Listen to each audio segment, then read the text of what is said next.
みんな、澄んだもんなのだ。今日みんなと一緒に旅する国は、情熱の国、スペインなのだ。実はみんな、知ってた？スペインって国の名前、実は、うさぎの島っていう意味らしいのだ。びっくりなのだ。今日はね、そんなスペインにまつわるお話も含めて、全部で3つのニュースをお届けするのだ。中でも特に注目なのが、2つ目のニュースなのだ。キューバに新たな危機、国民は絶望、島で300万人超が水不足に苦しむっていう記事なのだ。みんな大変なのだ。キューバでは今300万人以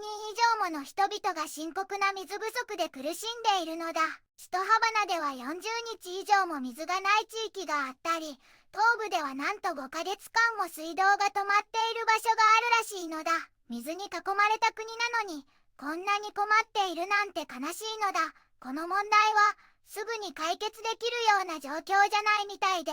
澄んだもんも心配なのだ。この動画が面白いな、ためになったなって思ったら、高評価とチャンネル登録もぜひよろしくなのだ。さあ、それじゃあ早速、一緒に見ていくのだ。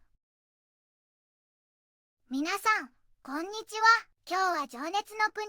スペインをご紹介しますね。ヨーロッパ南西、イベリア半島に位置し、首都は歴史と芸術の都、マドリードなのだ。かつては大航海時代を牽引した歴史を持ち、現在は国王を元首とする立憲君主制を採用しています。人口は約4700万人で、陽気で活気あふれる人々が暮らしているのだ。スペインといえば、フラメンコや闘牛、そして世界中で愛されるパエリアやタパスなどの美食文化が有名ですね。主要産業は、豊かな世界遺産に支えられた観光業が筆頭。農業や自動車産業も盛んなのだ。最近では、持続可能な観光や再生可能エネルギーへの取り組みが注目を集めています。情熱的な文化と豊かな自然、そして温かい人々があなたを待っている国、それがスペインなのだ。一つ目のニュースなのだ。キューバで飛行機をハイジャックしフロリダへ逃亡、そしてメキシコへ強制送還された男、アデルミス・ウィルソン・ゴンザレスの影の人生という記事なのだ。アデルミス・ウィルソン・ゴンサレスは2003年にキューバで飛行機をハイジャックした人なのだ。彼は自由を求め、偽の手榴弾を使ってフロリダへ向かったのだ。機内ではフィデル・カストロとも交渉し、乗客の安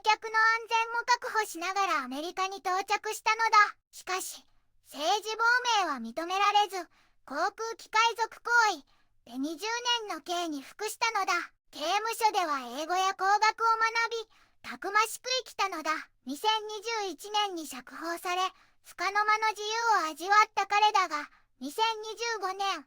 再び移民局に拘束されてしまったのだ。そして、彼の希望とは裏腹に、キューバではなくメキシコに強制送還されてしまったのだ。現在56歳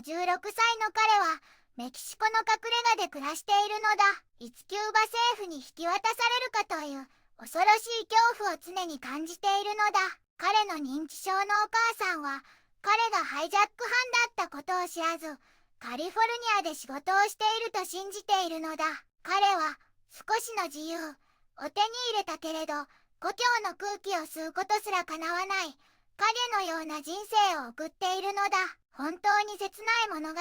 のだ。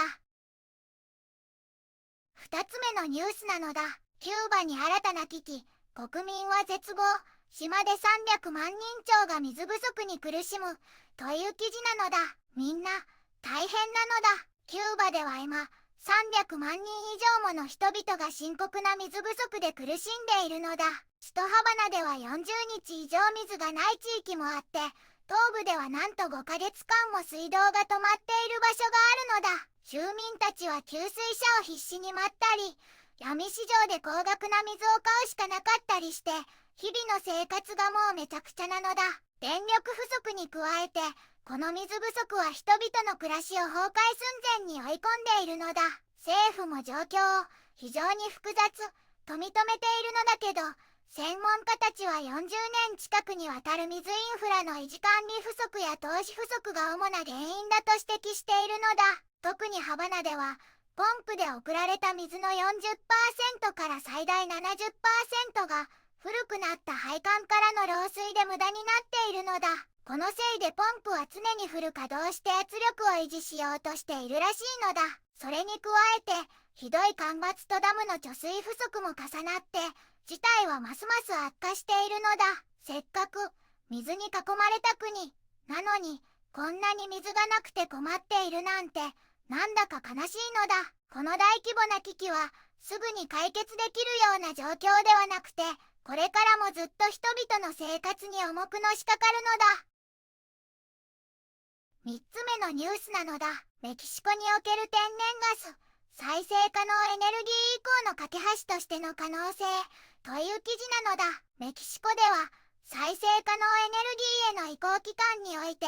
天然ガスが重要な役割を果たすと期待されているのだ。現在メキシコの電力のほぼ半分は輸入された天然ガスに依存しており、これが国のエネルギー脆弱性を高めているのだ。しかし2030年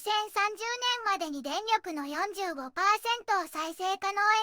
ネルギーで賄えるようになれば、年間16億ドルもの輸入コストを削減できると試算されているのだ。そのためにはイノベーションや新しい政策、国内の天然ガス生産や貯蔵、流通の強化が必要不可欠なのだ。天然ガスは石炭に比べて CO2 排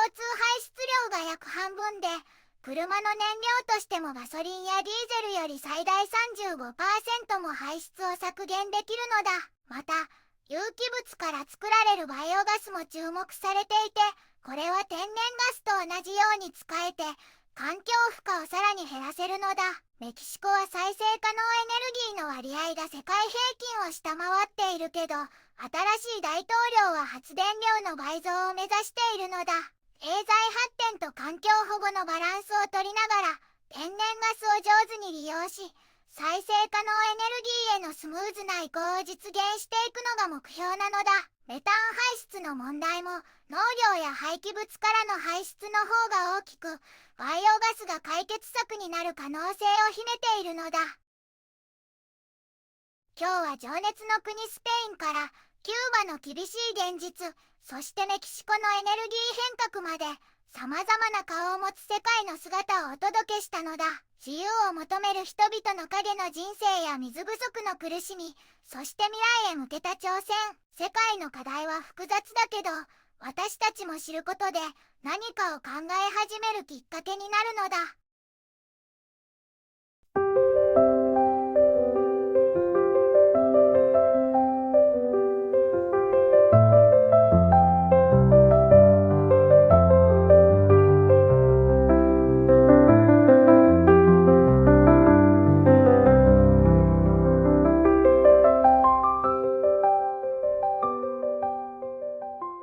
こんにちはなのだ。この番組では世界のあまり知られていない国や地域からちょっと不思議でちょっと感動するニュースをお届けするのだ。日本ではあまり話題にならないけど、世界には僕たちが知らないままの出来事や優しさや驚きに満ちた物語がたくさんあるのだよ。テレビでもネットでもあまり見かけない。けれど本当はもっと伝えられるべき小さな世界の声。